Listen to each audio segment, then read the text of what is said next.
with this. So we're in Judges chapter 11, and this one is fascinating because this guy basically does a deal with God, and it kind of goes south. And so like that's and and so we have to like look and see what is being said by that. So we will. Let me make sure everything is running on my end. I thought we were still on 10. No, we finished 10. We finished 10. So like we finished 10. Yeah. So we're chapter 11. We're chapter 11. And to catch everyone up, we had what's his name? Gideon.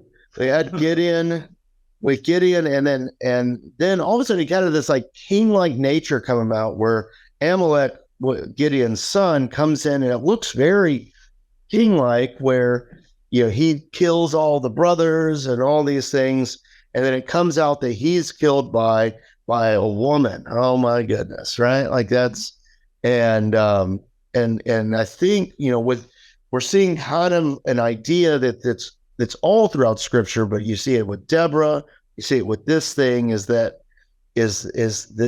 idea that keeps on coming up. That's like last are first and first is last, and you kind of see it kind of coming through all of this. And so we'll do chapter 11. It's kind of a long chapter, but we'll do it all, and we'll talk about it afterwards. So we'll hit this button and this button, that button, and there we go. All right, let me know if the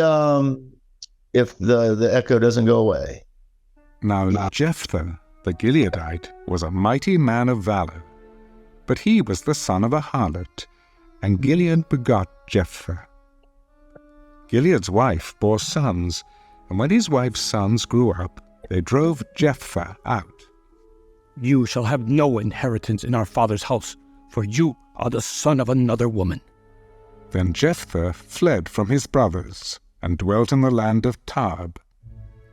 And worthless men banded together with Jephthah, and went out raiding with him. It came to pass, after a time, that the people of Ammon made war against Israel. And so it was, when the people of Ammon made war against Israel, that the elders of Gilead went to get Jephthah from the land of Tarb. Then they said to Jephthah, Come and be our commander, that we may fight against the people of Ammon. Did you not hate me and expel me from my father's house? Why have you come to me now when you are in distress? That is why we have turned again to you now, that you may go with us and fight against the people of Ammon, and be our head over all the inhabitants of Gilead. If you take me back home to fight against the people of Ammon, and the Lord delivers them to me, shall I be your head? The Lord will be a witness between us, if we do not do according to your words. Then Jephthah went with the elders of Gilead, and the people made him head and commander over them. And Jephthah spoke all his words before the Lord in Mizpah. Now Jephthah sent messengers to the king of the people of Ammon. What do you have against me, that you have come to fight against me in my land? And the king of the people of Ammon answered the messengers of Jephthah, Because Israel took away my land when they came up out of Egypt, from the Arnon as far as the Jabbok and to the Jordan. Now therefore restore those lands peaceably. So Jephthah again sent messengers to the king of the people of Ammon. Thus says Jephthah, Israel did not take away the land of Moab, nor the land of the people of Ammon. For when Israel came up from Egypt, they walked through the wilderness as far as the Red Sea and came to Kadesh. Then Israel sent messengers to the king of Edom, saying, Please let me pass through your land. But the king of Edom would not heed. And in like manner they sent to the king of Moab, but he would not consent. So Israel remained in Kadesh, and they went along through the wilderness and bypassed the land of Edom and the land of Moab, came to the east side of the land of Moab and encamped on the other side of Arnon. But they did not enter the border of Moab, for the Arnon was the border of Moab. Then Israel sent messengers to Sihon, king of the Amorites, king of Heshbon. And Israel said to him, "Please, let us pass through your land into our place." But Sihon did not trust Israel to pass through his territory. So Sihon gathered all his people together, encamped in Jahaz, and fought against Israel. And the Lord God of Israel delivered Sihon and all his people into the land of Israel, and they defeated them. Thus Israel gained possession of all the land of the Amorites who inhabited that country. They took possession of all the territory of the Amorites, from the Arnon to the Jabbok, and from the wilderness to the Jordan. And now the Lord God of Israel has dispossessed the Amorites from before his people Israel. Should you then possess it? Will you not possess whatever Chemosh, your God, gives you to possess? So whatever the Lord our God takes possession of before us, we will possess. And now, are you any better than Balak, the son of Zippor, king of Moab? Did he ever strive against Israel? Did he ever fight against them?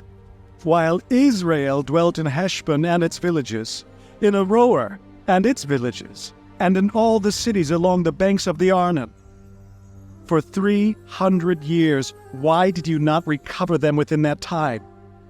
Therefore, I have not sinned against you, but you wronged me by fighting against me. May the Lord, the judge, render judgment this day between the children of Israel and the people of Ammon. However, the king of the people of Ammon did not heed the words which Jephthah sent him. Then the Spirit of the Lord came upon Jephthah, and he passed through Gilead and Manasseh, and passed through Mizpah of Gilead, and from Mizpah of Gilead he advanced toward the people of Ammon. And Jephthah made a vow to the Lord.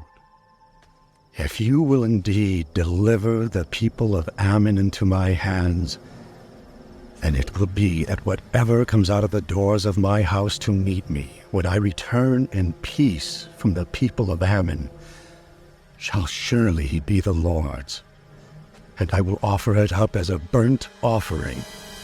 So Jephthah advanced toward the people of Ammon to fight against them, and the Lord delivered them into his hands. And he defeated them from Aroer as far as Minnith, 20 cities, and to Abel-keramim, with a very great slaughter. Thus the people of Ammon were subdued before the children of Israel. When Jephthah came to his house at Mizpah, there was his daughter coming out to meet him with timbrels and dancing, and she was his only child. Besides her, he had neither son nor daughter. And it came to pass, when he saw her, he tore his clothes and said, Alas, my daughter, you have brought me very low. You are among those who trouble me, for I have given my word to the Lord, and I cannot go back on it. My father, if you have given your word to the Lord, do to me according to what has gone out of your mouth, because the Lord has avenged you of your enemies, the people of Ammon. Let this thing be done for me. Let me alone for 2 months, that I may go and wander on the mountains, and bewail my virginity, my friends and I. Go.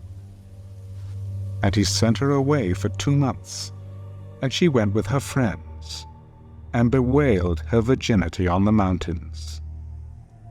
And it was so at the end of 2 months that she returned to her father, and he carried out his vow with her, which he had vowed.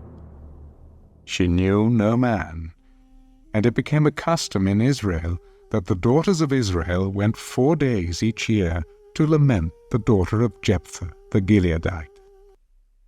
Hey, cheery story. Toe tapper. Yeah, yeah, it's a toe tap. Like that. That's a yeah. So that one's cheery. So what stood out to you? Verse 7. Verse 7. Jephthah is asking some very direct questions. Why are you coming to me after you badmouth me, turning me out? And he gets no response. They talk around him. They talk around him. That's why we want you to lead us. It's because we reviled you, because we drove you out. There's no sequence there. And he accepts it. He gets no answer, and he accepts the mantle of responsibility and goes forward. So I think it's connected to kind of what's going on before it with the worthless men statement in verse 3. Being a warrior. Yeah, like they're part of like I wrote, that sounds like Vikings, like all the old stories of legends of Vikings and all that stuff, that they're just going around pillaging and all that stuff. It kind of sounds like that's just what he is. He's just kind of like almost like a pirate, like yeah, going around. And Paladin. What's a paladin? Gun for hire. Gun for hire. Oh yeah, good stuff. Yeah. Wow. Yeah. What in the room understood? Yeah. I'm good. But that's that's classic stories of the American West are also filled with these bands of worthless men, type of thing. And so like you're you have all that. I find this troubling. So this whole story is troubling. No, but in particular, is the Lord setting this guy up? Is he setting him up? He leads this man to become the leader of this effort to save Israel. And he allows this man to vow the death of his daughter. So I'm having difficulty with that. So here's the question. Is this all Lord ordained? It has spirit talk, but that is not like Lord ordained like language that is going on. Or is this written down as kind of a cautionary tale? Because we're going to get into Samson here soon. And Samson is not like he's the worst one. Like that's he cares nothing for God here. I think we'll call them Israel, like they get scared and they start going into the hands of a ruffian from the woods in order to save them. Like and I don't think there's any righteousness in that. Like that, I think that's the beginning of the story. My question is larger. Okay. My question is about the goodness of God. Yeah. And allowing this man to vow what he did. Yeah. And exacting the price. Empty nuclears. No. Yeah, you were wanting to say something. I just wanted to say that, he's the ruffian, he's the warrior, and then what does he do? He goes and he becomes the attorney. What does that mean? I don't know. He negotiates. Yeah. He negotiates with them when they come in. It's like, I'll be your leader. Yeah. But If he's negotiating, he's did a lousy job. Yeah. I didn't see any good give and take in that negotiations. I saw a guy who got persuaded, a guy who was ready. Gets kicked out, he gets reviled, and he still takes up the mantle. He said, you reviled me, you hated me, you drove me out of my father's house. Sure, I'll leave. Again, he's a lawyer. Is he trying to redeem himself in their eyes? Possibly. No, I don't think so. I don't have a high view of this guy at all. Like I think, in fact, as I read this, what I hear a lot of people say about Deborah, that they just went to her in their time of need and they were able to accept a woman. I don't read that when I read Deborah, but that's the reason that I've heard Deborah exists a bunch. I see that in this though. And I think it's a cautionary tale to us. I think that's why it's in there. It's like who are you looking to? Or like, and when they look for salvation here, they don't call to the Lord. They call to the ruffian that they kicked out. But we've already agreed at this late chapter in Judges, we're at the bottom of the barrel in terms of Judges. Oh yeah, well, it keeps going down too. Well, I understand that. Yeah, yeah. The gold standard set by Samson. Yeah. Well, and I think that just the gold standard is that last just atrocious chapter, like that, where it's just disgusting what happens. Like that's over there. But I think they go out to this guy. There could have been the turn here where they're like, we've done evil in the sight of the Lord, and they call out to God. That's not here. But on the other hand, he is still a son of Gilead. Yeah. And so Gideon. Yeah. doing it the wrong. It's not a balm in Gilead. I couldn't figure out where we're now. Yeah. So Gideon, but remember, Gideon's sons took over, and then nothing happened. Things apparently went downhill. Yeah. And then they see this guy who's out there fighting, and they think he's a son also. Mm-hmm. So let's bring him back as the leader. He at least can fight, and we're going to get taken over by armies. Yeah. How we do this, and then to Ed's point, that's when he begins to negotiate. Is when he writes to the king of Ammon and says, That's where he negotiates. "Come in here. Let's not go into a fight. We don't have to fight. It's not really your charge. Let's try to negotiate out of it." He did try to negotiate out of the going back. I don't think he did. If he did, as you say, a terrible job there. But I think he was perhaps a bit flattered that they finally came to him. That's kind of how I take it. Yeah. Vindication. Anybody who is so marginalized is suddenly called upon by the same people who marginalize them. That's a big deal. That gets your attention. Yeah. Got his attention. So much so. And then they made promises to him that they would support him, they would do things for him, and come and do this for them. And I think that's the sense of acceptance. But I think they were willing to go to him because he was still a son of Gideon. I think they went to him because they had to stoop so low to get whoever they could get to help them. Yeah. They got a competent person, despite his low social measure. He's an extremely competent guy for what he does for a living. He's a warrior.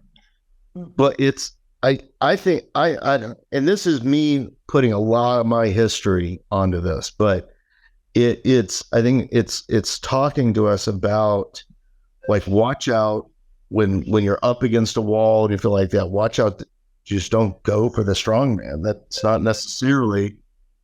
That's part of us. That's humanity, and I think it's on display because, and I don't want to quite get to this yet, but I think the vow that he makes shows that he knows nothing of God, and he's treating God like a Canaanite god, like that he's the child sacrifice. Now he says it's not. It's like whatever walks in. But he's talking about whatever walks into his house. A house, right? Not the first thing I see, but who's going to come out of the house? A pig? Yeah. Like, and so it's to me, because the Canaanites and all of that stuff, they were known in the area for child sacrifice. Like that's, and it sounds to me like he doesn't know God. He wouldn't make that deal. Because it sounds like Gideon, when Gideon wasn't trusting, and he's like, we'll make the fleece wet and everything else dry. All those things, like, prove to me that this is going to happen, and making deals with God. And our God is, even though we often feel like we got to make deals with God, like, God isn't a God of the deal. Like, that's, even though, like I've said in low times, it's like, oh, if you cause this to happen, I don't pray this much, give this much, do this much, like, I think but that's not a virtue in the thing. I think that's our sin trying to negotiate with God. And that's just not how God works. And so I don't know. I've been talking a lot. So what else? Because there's some sensitive stuff going on in here. And I think this is being more clever because I think it's reality, we can pick out situations, being big or large. We've all bargained with God. Yeah. We've all bargained. Mm-hmm. Even though we're cautioned not to do it. Yeah. Like, it always worked out. No, it's not. My wife is not still living. Yeah. And so, yeah, like, that's a whole thing. So I want to talk about the negotiating thing. One of the things I thought was interesting was the guy from the other ones are talking about, like, your people came in and took all of our stuff. Like, this is why we're doing it. And it reminds me, there's this YouTube video, like, it's old now, but it's someone singing kind of a classic song about this is the Lord's land or something like that. But it's this video, it's this animated thing of everyone just killing one another, and they're doing it all in the name of the Lord, that type of thing. And this kind of just struck me as that. It's this weird, and what it struck me, and this isn't an easy situation. It's not like, oh, well, here's the great and grand thing to do. And so I think that's what makes it so difficult. I don't know, what else did you notice from here? Yeah, Solomon reigned 40 years. Solomon reigned for 40 years? What did you just say, Cheryl? Verse 42. Oh, so he reigned Jephthah? There's not 42. Where are you referencing?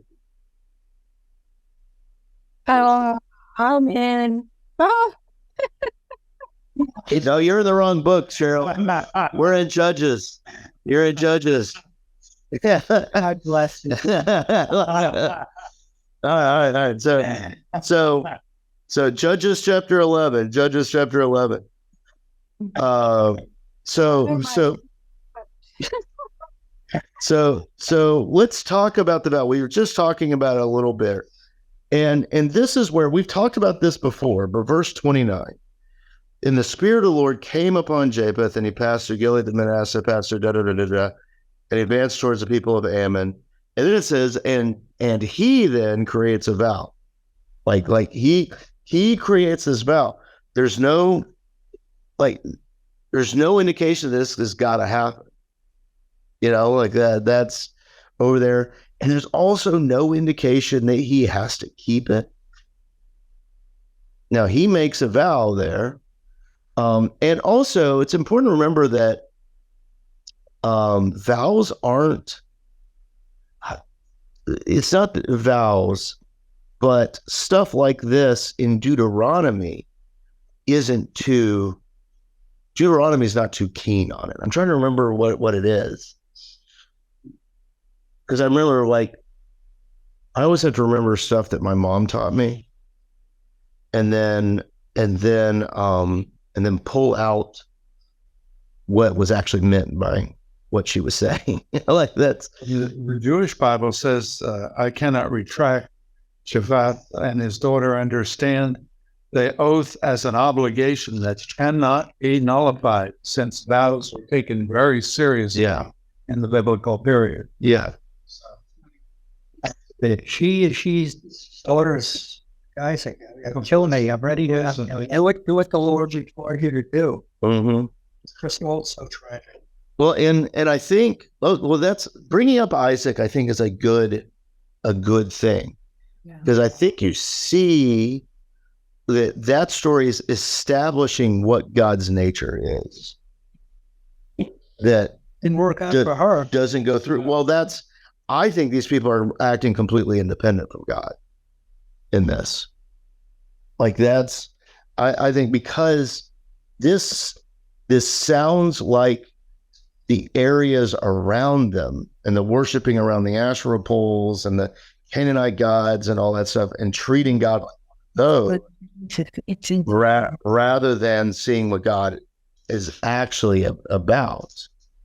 And that's kind of my point in here. And maybe I'm saying things that I don't need to be saying, but I think I'm on the right path there, because this is difficult, and that's why I think this is kind of a cautionary tale. Your quote from Deuteronomy, is if you make a vow to the Lord your God, do not be slow to pay it, for the Lord your God will certainly demand it of you, and you will be guilty of sin. Yeah. But if you refrain from making a vow, you will not be guilty. So this is a lawyer's dream. A lawyer's dream? Yeah. I mean, this is how I would get out of it. Yeah, but whatever you're saying, advice, keep your mouth shut. That's it. That's advice. Yeah, that's advice. Don't make the sand. Yeah, well, whatever your lips utter, you must be sure to do, because you made a vow freely to the Lord your God with your own mouth. And so I'm sure they're thinking about that on here, that he should have never done it.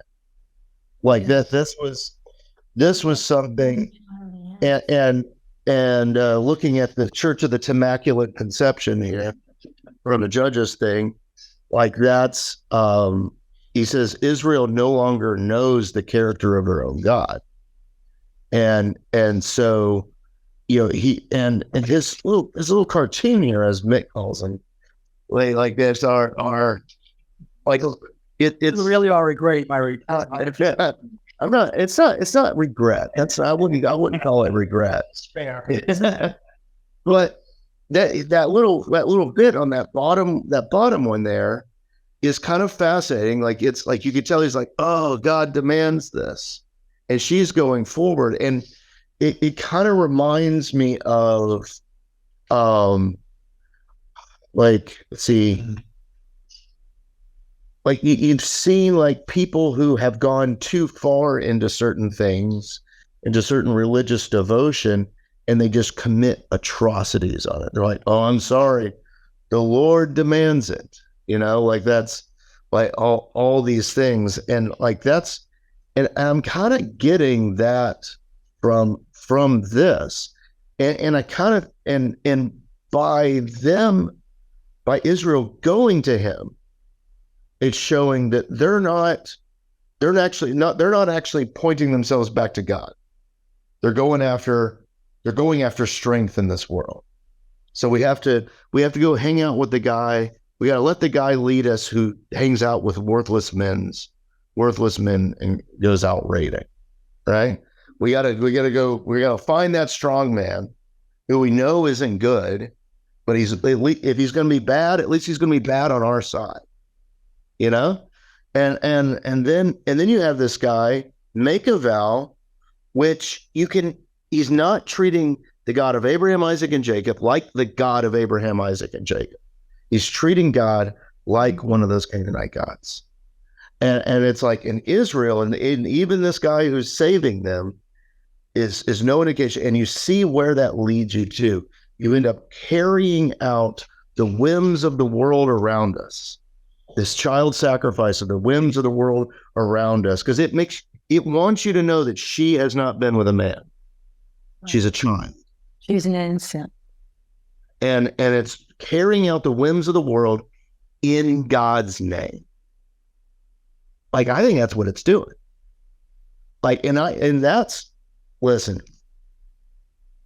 that if there's ever a cautionary tale for today, and whatever we live, and how we want God to, we often wrap atrocities in God's name.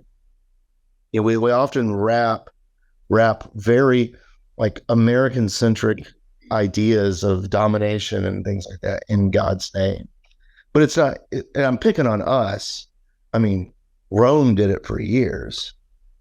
Like that's like it's all this stuff. And I think it's a cautionary tale. And I think the cautionary tale is one that, as we continue reading and we see that it gets worse and worse and worse, that God still doesn't just leave, and God still doesn't just leave us, even though we are completely willing in God's name to do atrocious things as well. I think that's what it's saying. Now, that's a very pastor response and all that stuff. So respond. Tell me where I'm wrong. That's why I like this class. That's why I like this class. You're never wrong. You've already told us that. Well, yeah, I mean, I like to let you guys feel like you have an opinion. Like that. But I don't know. I don't know if that's me being short-sighted or anything like that. No, that is the view of one who believes in God. Yeah. You have to make excuse or apology. It is those who are weak or new that are grappling with this stuff. Yeah. Well, and I think that the narrative is leading us into that. Leading us into that understanding. What's going on here? Lee, you wanted to say something. The daughter is not killed right away. She has 2 months' time. Yeah. Why didn't he go back to God? Why didn't he go back to God like David did and said, I made a terrible mistake in making this vow. Yeah. Can I be released from it? Renegotiate. Or can you take my life instead of my daughter's? I think that's a good point. There's just like, oh, well, you walked out. Yeah. Like, I think like this, nobody knows. And there's no one that comes onto the scene and saves the scene either. There's no Jonathan character that comes from David's friend or anything like that. There's no one that comes and saves the day in this. Like, I think that we're seeing what it looks like when they've turned away from the Lord, like that's, and seeing what that looks like. And we're going to get, I don't have these stories memorized, but we're quickly coming up on the Samson, and that's like, there's very little redemption in that. So like, that's, the Jewish Bible does suggest that because it doesn't specifically say that, the text doesn't say that he sacrificed her. He placed her on the altar and burned her, that she may not have died. Okay, that's some wild. That's some so that would be my reading. Yeah. That's what I'm looking for. the Jewish I don't like theological. I can't like teachers, rabbis. There we go, rabbis. That's the word I was looking for. Like they can come up with some wild workarounds. When I say that, we come up with our own wild workarounds for some stuff too. Like I'm not throwing under, but like that's just what I'm reacting to, this workaround. Yeah. Like that's so you're exactly what, how would you get around it? So they're saying that by him lighting it, that she wasn't trying to understand their It says That can't be. the text shies away from explicitly depicting her sacrifice. which leads some ancient modern interpreters, for example, Radak, who suggests that she was not actually killed. Then why did the maidens go every year to commemorate this? If she wasn't killed. Yeah. The study Bible says that on verse 30, made a vow, a common practice among the Israelites. The precise nature of this vow has been subject of wide speculation. 31 indicates the promise of a burnt offering and leads to the conclusion that Jephthah probably offered his daughter as a human sacrifice. Yeah. Like it really commemorates her at the end. Like that, the whole she knew no man. Right. And then also with the ladies, with the young women that would go out and kind of remember it. Yeah. Like it's like that's and so it's It only says some modern interpreters. yeah, actual ones of I people don't know just who Radak is. Do you? Radak. Is that what is that the leader or what? Saint Paul Radak, modern interpreter. Oh, okay. All right. And I could see where they would get there. Well, and that's what, and let me say this about Jewish thought. I really admire Jewish thought that they will basically throw anything against the wall and see what sticks. And that's, I think that's very valuable because I think a lot of times Christians, we're scared to throw out ideas because we're always looking for the correct, like the absolute great, like there's only one way to understand this type of thing. And the Jewish people, the Jewish thinkers are just so far from that thinking.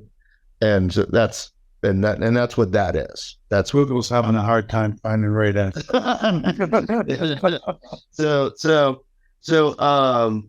But I think, yeah, as I look at my notes here in this Bible, the notes are what's going on in the world around everything that's being hit. And they say this statement about carrying out the vow could be interpreted in light of the Canaanized Israelite society and the culture which Japheth belonged. I'm reading this because it validates my own view. Which Japheth belonged. For these people, vows to sacrifice children were not rare or impulsive, but deadly serious expressions of devotion. See 2 Kings 3:27, it says, though Yahweh wouldn't have found such an act to be abhorrent, Deuteronomy 12:31, it says, he often allows his people to suffer the consequences of their bad choices, which is like, that's kind of where I was.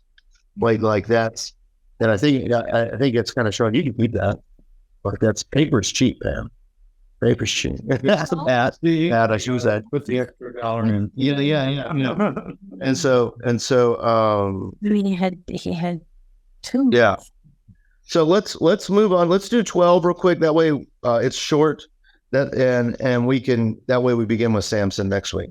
So let's do that. Let's do that. Everyone's in a good mood for all this right now. Let's see. All right, here we go. Chapter 12. Then the men of Ephraim gathered together, crossed over toward Zaphon, and said to Jephthah, "Why did you cross over to fight against the people of Ammon and did not call us to go with you? We will burn your house down on you with fire." And Jephthah said to them, My people and I were in a great struggle with the people of Ammon, and when I called you, you did not deliver me out of their hands. So when I saw that you would not deliver me, I took my life in my hands and crossed over against the people of Ammon, and the Lord delivered them into my hand. Why then have you come up to me this day to fight against me? Now Jephthah gathered together all the men of Gilead and fought against Ephraim. And the men of Gilead defeated Ephraim, because they said, "You Gileadites are fugitives of Ephraim, among the Ephraimites and among the Manassites." the Gileadites seized the fords of the Jordan before the Ephraimites arrived. And when any Ephraimite who escaped said, "Let me cross over," the men of Gilead would say to him, "Are you an Ephraimite?" If he said no, then they would say to him, "Then say Shibboleth." And he would say Sibboleth, for he could not pronounce it right. Then they would take him and kill him at the fords of the Jordan. There fell at that time 42,000 Ephraimites. And Jephthah judged Israel 6 years. Then Jephthah the Gileadite died, and was buried in among the cities of Gilead. After him Ibzan of Bethlehem judged Israel. He had 30 sons, and he gave away 30 daughters in marriage, and brought in 30 daughters from elsewhere for his sons. He judged Israel 7 years. Then Ibzan died and was buried at Bethlehem. After him Elon the Zebulunite judged Israel. He judged Israel 10 years. And Elon the Zebulunite died, and was buried at Ajalon, in the country of Zebulun. After him Abdon the son of Hillel, the Pirathonite, judged Israel. He had 40 sons and 30 grandsons, who rode on 70 young donkeys. He judged Israel 8 years. Then Abdon the son of Hillel the Pirathonite died, and was buried in Pirathon in the land of Ephraim, in the mountains of the Amalekites. All right, short chapter. So what stood out into stood out to me? Verse 14, 40 sons, 30 grandsons, and 70 donkeys. A lot of good numbers. So yeah, there is a lot of good numbers. And there's a lot of verse 8 and 9 from Bethlehem, and he had 30 sons. Now, if you guys remember the beginning of chapter 10, all of a sudden, like chapter 10, verse 4, now he had 30 sons who rode 30 donkeys. I think we're seeing there's something to the righteousness of this kind of action, be it good or bad. I'm not real sure. I'm not real sure. Can you pass some notes in class? Great Act is an acronym for the Rabbi David Pinkney, who lived in the 12th and 13th centuries. Okay. Right of it. Yeah. He was a mathematical scholar. Okay. All right. So he was asking a question, I was answering. Yeah. But it's still staying. I know, I can see it now. Yeah. But I thought that was interesting because there's a lot of good numbers in there, like the 30, the 3, the 40, 70. Really, the only one we really don't know what to do with is the 8 years that he was ruling. But there's a lot of good numbers in through that. So maybe these guys are a little better. Maybe that's why Short-lived, they had less chance to do something wrong. Yeah. You find the upset. So what did Testing in these short period relates to function. So one of the things I thought was very interesting is how long it credits Japheth, that's his name, Japheth,